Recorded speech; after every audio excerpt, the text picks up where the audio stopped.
नमस्कार। ज़िंदगी को हसीन बनाने के लिए इसमें सपनों की बहुत ज़रूरत होती है, जिसके पीछे हम भागते रहते हैं और जिन्हें पूरा करने के लिए हम जागते रहते हैं।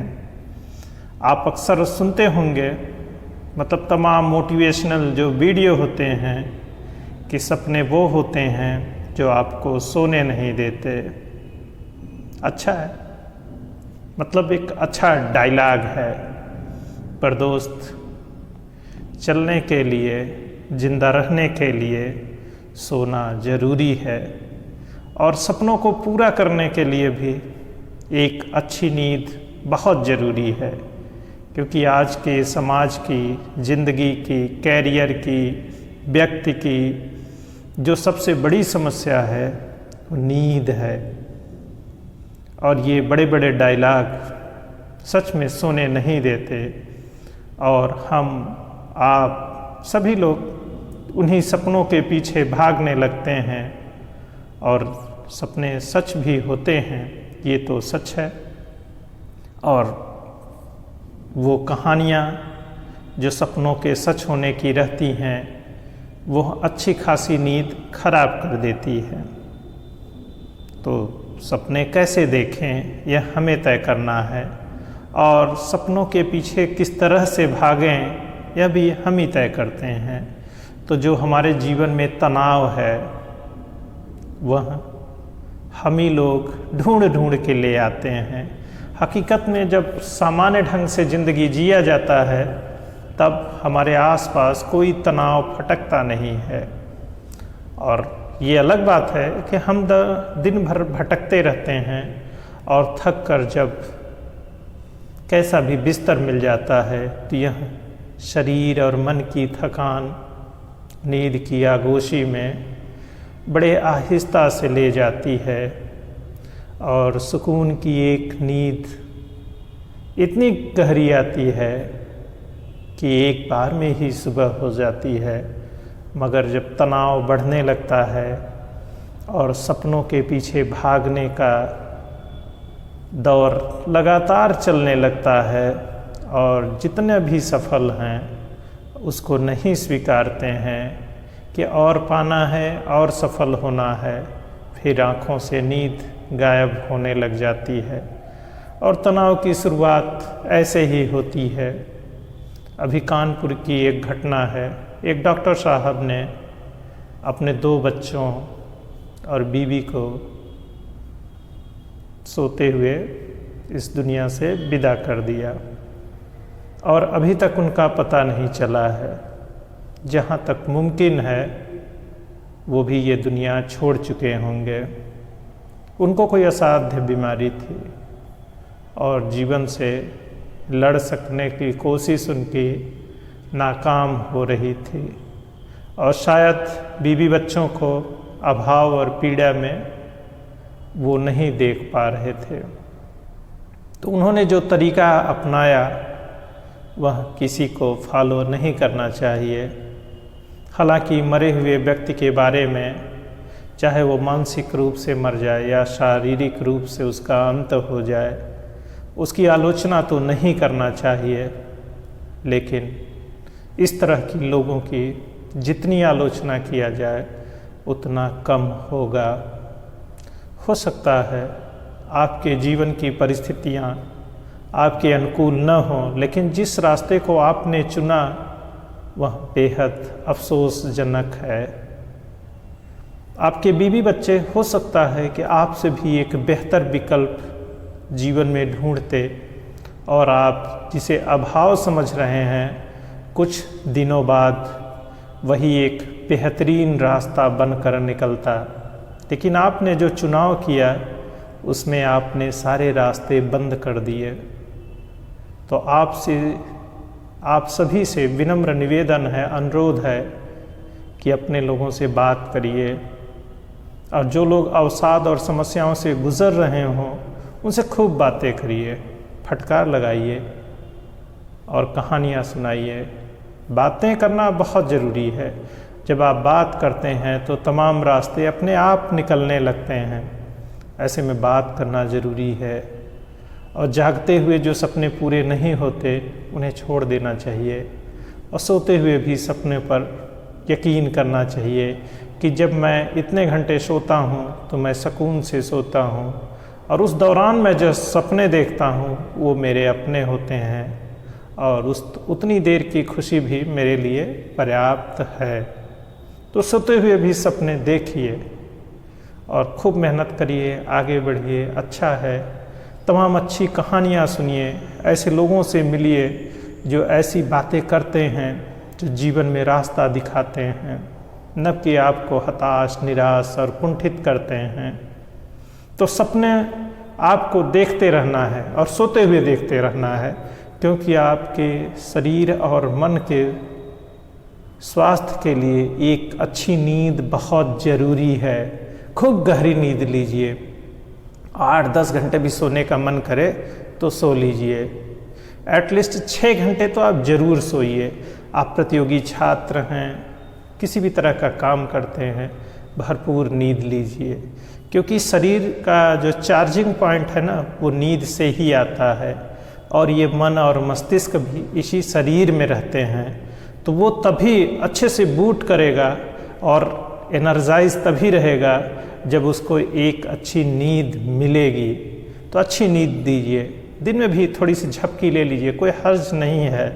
बड़े बड़े दर्शन की बातें हो सकता है आपके लिए न हो, तो अपनी क्षमताओं को स्वीकार करिए। मैं मंद बुद्धि हूँ, मुझे कम आता है, मेरे शरीर की इतनी क्षमता है, ये है, कोई हर्ज नहीं है ये मानने में।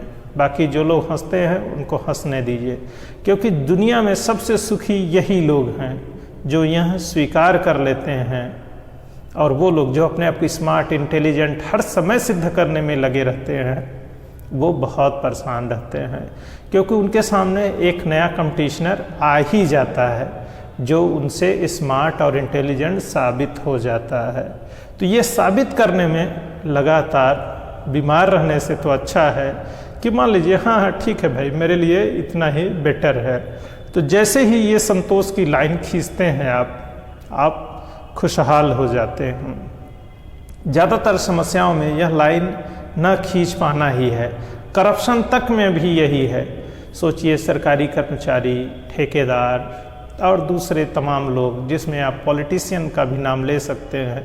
सोचिए इतनी दौलत वो किस लिए कमाते हैं?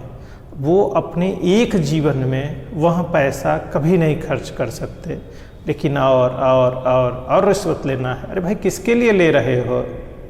अगर आपका परिवार बौद्धिक रूप से, शारीरिक रूप से सक्षम है तो अपने जीवन यापन भर के लिए पर्याप्त धन कमा लेगा, यानी धनार्जन कर लेगा।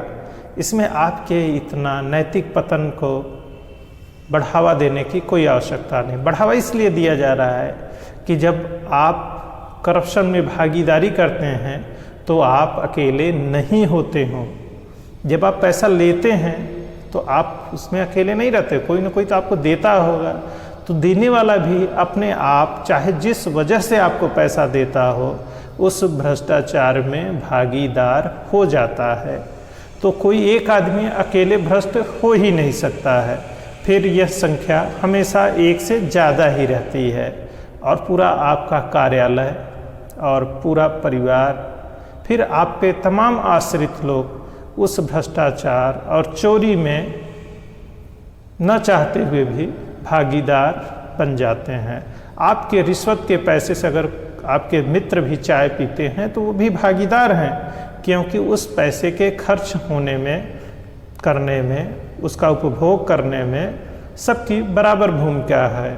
तो ऐसे में आपको ही अपनी नैतिकता के मापदंड तय करने हैं कि यह रुपया पैसा आप क्यों, किसके लिए कमा रहे हो, और कितना पैसा आपके लिए पर्याप्त होगा।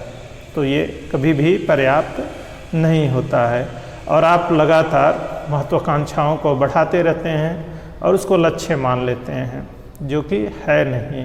फिर तमाम बीमारियां, समस्याएं, और इसमें सबसे बड़ी बात यह होती है कि हर भ्रष्ट आदमी बेगुनाह होता है और वो दूसरों को दोष देता रहता है और वैसे ही कहानियाँ गढ़ता रहता है, जबकि उसकी सामाजिक नैतिक जो जिम्मेदारी है उस पर वह बिल्कुल भी खरा नहीं उतरता है। और फिर वही डायलॉग चलते रहते हैं कि जो है सपने वो होते हैं जो आपको सोने नहीं देते। नहीं भाई, सपने वही होते हैं जब आप सोते हुए देखते हो, खूब रिलैक्स होते हो, और जब जगते हो तो अपनी क्षमता के अनुसार पूरा ईमानदारी से मेहनत करते हो और जो अचीव करते हो उसमें खुश रहते हो। अच्छी बात है। आइए इसी पर एक कविता सुनाते हैं। बड़े बड़े मोटिवेशनल वीडियो बनते हैं, बड़े बड़े वक्ता बहुत बड़ी बड़ी बातें करते हैं ना, तो वो बड़ी प्रभावशाली होती हैं। तो उसका फ़ायदा ये होता है कि हम उनसे जो है अपने सपनों की रचना कर सकते हैं, अपने लिए सपने गढ़ सकते हैं, और पूरा हो जाए तो अच्छी बात है, उसके लिए परिश्रम भी करते हैं, और नहीं पूरा होता है तो आराम से सोते हुए अपने सेलेक्टिव सपने देख लेते हैं, और इसमें परेशान होने की कोई बात नहीं है। तो मस्त रहना है, चिल करना है, दोस्तों के साथ बस एंजॉय करना है, कटिंग चाय पीनी है, आसपास जो भी जगह है साथ में उठिए बैठिए और ज़िंदगी का मज़ा लीजिए। इंजॉय योर लाइफ, सीधी सी बात, लव यू ज़िंदगी, ये सब चीज़ें कहिए। तो आइए एक कविता सुनते हैं, देखते हैं कहाँ तक पहुँचती है आप लोगों तक। वह खास अंदाज से अपनी बात कहता रहा, मतलब मंच पर, स्टेज पर कोई आदमी बक बक कह रहा है, जैसे मैं आपसे बात कर रहा हूँ, इसको भी श्रेणी में रख सकते हैं। हाँ, तो वह खास अंदाज से अपनी बात कहता रहा, धीरे धीरे उसकी कहानियों पर यकीन होने लगा। अब उसके अलावा कोई चर्चा नहीं होती, कहानी वाला सच हर तरफ दिख रहा है, कुछ और जानने की ज़रूरत नहीं है, क्योंकि जो सच है वह इतना हसीन नहीं है। फिर वो ख्वाब से क्यों जागे और किसी के ख्वाब को झूठा क्यों कह दे। चलो कुछ तो है जिसके लिए उसे नींद आ जाती है। उन्हीं कहानियों के सपने अपने हिसाब से बुन लेता है। ऐसे ही पूरे दिन की थकान बस एक नींद से मिटा देता है। तो नींद इसलिए बहुत ज़रूरी है कि वो सपने देखे और अपनी सारी थकान, उलझन और समस्याओं का समाधान तो नहीं हो सकता, पर रिचार्ज तो हो जाए कि अगले दिन फिर से उस रोजी रोटी और कैरियर के लिए फिर से निकलेंगे, फिर से कुछ करेंगे और कोई और रास्ता ढूंढेंगे, बनाएंगे, चलेंगे। तो फिर सोइए, अच्छी नींद लीजिए, रिलैक्स होइए और ज़िंदगी जीना है, बहुत कुछ है। बी पॉजिटिव, घबराने परेशान होने की ज़रूरत नहीं है, कुछ अच्छा करते रहिए और अच्छी बातें कहते रहिए ऐसे ही, और मेरी भी बात लोगों तक पहुंचाइए। तो YouTube पर आप सुन रहे हैं तो वही जो दस्तूर है, मेरे भी चैनल को सब्सक्राइब करिए। हाँ ठीक है, फिर तो वही बोलते हैं, जय हिंद, जय भारत।